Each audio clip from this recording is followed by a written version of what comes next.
সকল স্টাফকে ডাকার কারণ হচ্ছে আমরা তিনটে টপিকের উপর কথা বলবো এবং এগুলো আমরা মেনে কাজ করব। 1 নাম্বার হচ্ছে টিম ওয়ার্ক, 2 নাম্বার হচ্ছে লিডারশিপ, আর 3 নাম্বার হচ্ছে ভালো আচরণ। তো গার্মেন্টসে আমরা সবাই যে কাজ করতে আসি সবার একটা পার্সোনালিটিও আছে, সবার ব্যক্তিত্ব আছে। কারো ব্যক্তিত্ব এবং তার পারিবারিক কিংবা এখানে যে পদেই জব করুক না কেন সবারই একটা আত্মসম্মান আছে। এই আত্মসম্মানটা সবারই বজায় রেখে আমরা কাজ করব। কারোর সাথে আমরা খারাপ আচরণ করব না, কারোর সাথে আমরা খারাপ বিহেভিয়ার করব না। কারণ হচ্ছে আগের দিন চলে গেছে, এখন আর এই দিন নাই যে কেউ কাউকে জোর করে কাজ আদায় করে নেবে।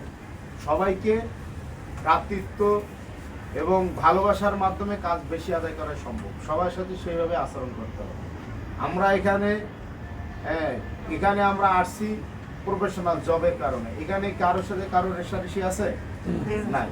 তো আমরা আসছি এখানে জবের কারণে। এখানে জব করতে আসে এমন কিছু করবো না যে ব্যক্তিগত রেশারেশি করবো।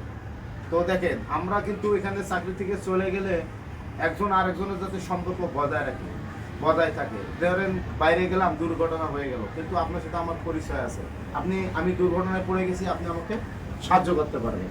কিন্তু যদি আপনার সাথে আমার এখানে কোম্পানির ভেতরে যদি খারাপ কোনো সম্পর্ক থাকে বা রেশারেশি থাকে, কিন্তু আমি বিপদে বললে আপনি দেখে না দেখার বান করে চলে যাবেন। কেন আমরা এরকম করবো? আমি চলে যাব, কোম্পানি কিন্তু কোম্পানির জায়গায় থাকবে। অতএব কারোর সাথে কোনোভাবে খারাপ আচরণ করা যাবে না। 2 নাম্বার লিডারশিপ। একটা ভালো লিডারশিপেই সব কিছু ভালো এনে দেয়।